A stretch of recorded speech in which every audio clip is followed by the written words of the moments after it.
Hello and welcome to this Darwin's Medicine seminar. Today we're talking about how life science companies using very similar processes get very different results. We're going to talk about connectivity within the firm, and we're going to compare a firm that thinks well with a firm that doesn't.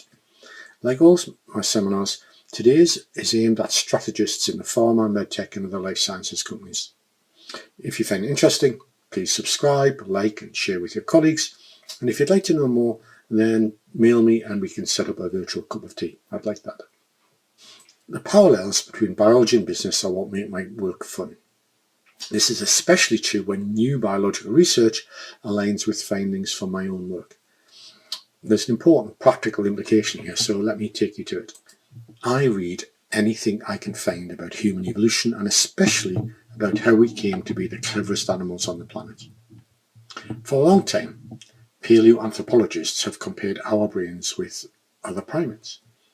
We've known for some time that size and shape of the brain can't fully explain our intelligence or cognitive impairments.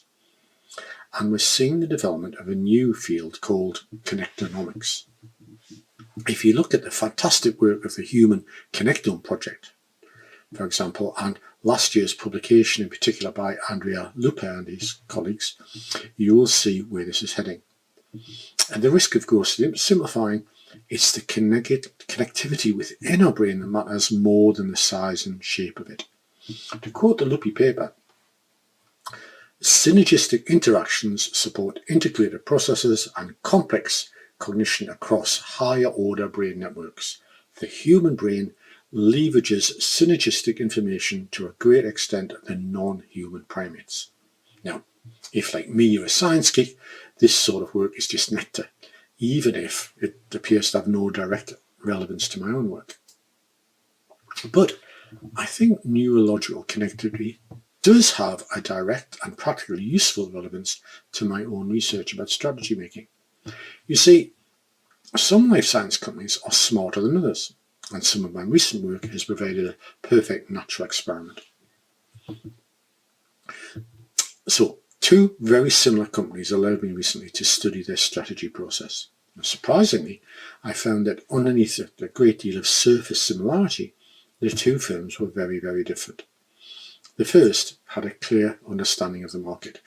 This allowed them to build a compelling and consensual strategy, and this firm also had less intra-organisational conflict and faster decision making. By contrast, the second firm's understanding of its market was a fractured picture.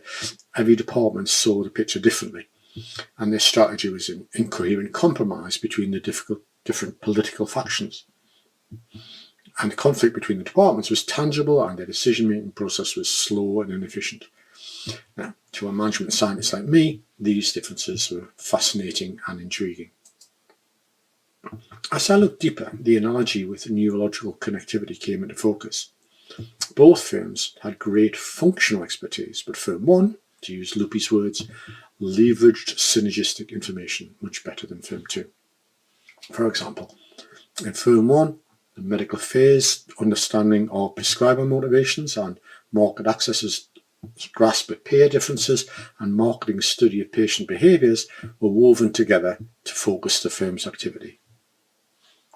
By contrast, firm two, where every decision was a cross-functional negotiation, they were a mosaic of inconsistent, often contradictory activities.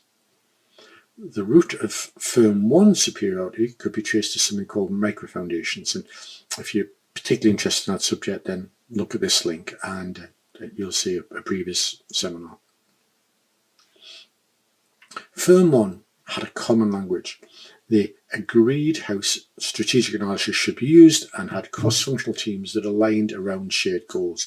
But in firm two, medical affairs thought the marketing department's processes and techniques were irrelevant, and the relationship between market access and product development was very distant. It was just like Lupe had compared connections between brain regions in different humans and apes, then these two similar firms showed markedly different connections between departments. So it isn't just that the differences between these two firms are obvious. The causes of those differences are obvious too. All firms vary in their internal processes all of the time. Some changes stick, others don't. Firm 1 had worked hard to develop better connections between departments and had evolved better capabilities as a result. Firm 2 hadn't done this, and because of this, their evolution had effectively stalled. The practical lessons for other life science firms are clear. It's important what each of your departments do, but it's just as important how they connect together. If you'd like to know more about what we've talked about today, then you can find over 300 articles at my website, which is in the links below.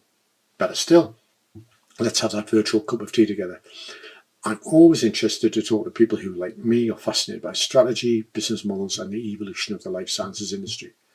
Drop me a mail and we can set that up.